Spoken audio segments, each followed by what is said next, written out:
Cette vidéo présente le paramétrage des éléments essentiels pour lancer sa campagne Google Ads.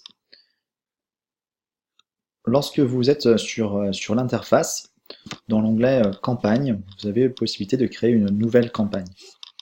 À cet endroit-là, je vous invite à créer une campagne qui aura l'objectif que vous souhaitez mettre en place.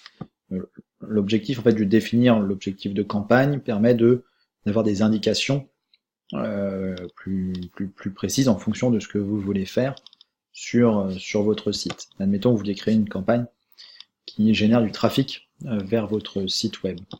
Vous allez sélectionner le réseau de recherche, aujourd'hui uniquement ce réseau-là que nous allons travailler. Sur le réseau de recherche, vous allez indiquer le domaine vers lequel vous souhaitez générer du trafic. Vous mettez ici donc le site web sur lequel vous travaillez. Le nom de la campagne est uniquement pour vous. Et ici, au niveau des réseaux à choisir, bien limité, le réseau display n'est pas à prendre en compte, uniquement limité donc au réseau de recherche et uniquement avec Google. Il est difficile d'estimer quels sont les partenaires du réseau de recherche Google, donc il est plus intéressant de s'assurer que nos annonces vont apparaître seulement sur Google et non sur d'autres réseaux. Ensuite, vous avez un ensemble de paramètres à prendre en compte. Il serait un peu long de détailler chacun des paramètres, mais cependant il y a quelques paramètres qui sont particulièrement intéressants, comme la zone géographique, qui vous permet de cibler certaines zones. Cela peut être intéressant pour des commerces locaux. Votre budget à indiquer, vous pouvez tout à fait indiquer un budget moyen de 20-30 € par jour. Ceci n'était qu'à titre indicatif, évidemment. Les enchères, aujourd'hui, vous souhaitez privilégier des enchères au clic. Parfois, vous pourriez avoir l'option disponible pour les conversions. La conversion étant ce que vous attendez de l'internaute, potentiellement un achat.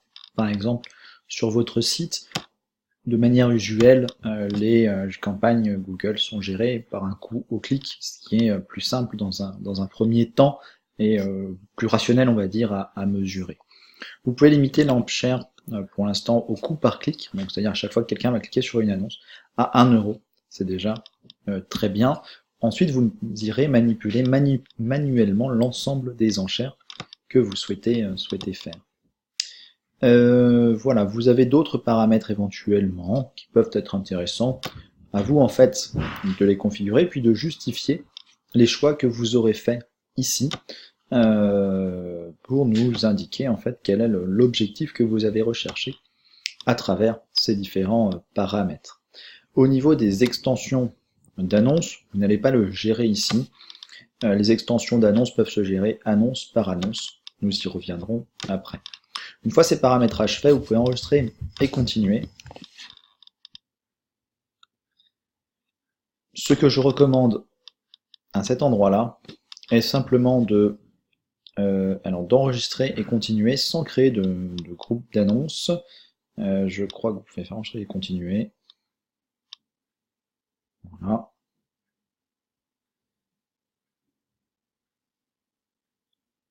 Alors, ou sinon vous annulez tout simplement. Voilà, vous pouvez annuler directement, pardon, j'avais un petit doute, vous pouvez annuler directement. Votre campagne va être créée sans groupe d'annonces, vous avez pu même annuler à l'étape précédente. Et simplement quand vous revenez vers toutes vos campagnes, ici la chose que je recommande immédiatement de faire est de mettre en veille votre campagne de manière à être certain qu'aucun débit ne puisse être effectué sur celle-ci, d'accord? De manière en fait à éviter que Google lance une campagne AdWords alors que vous n'avez pas de moyens d'en assurer le suivi. Voilà, pour cette étape de paramétrage de campagne. Ensuite, les projets suivants seront de lancer le groupe d'annonces et les annonces à l'intérieur de votre campagne.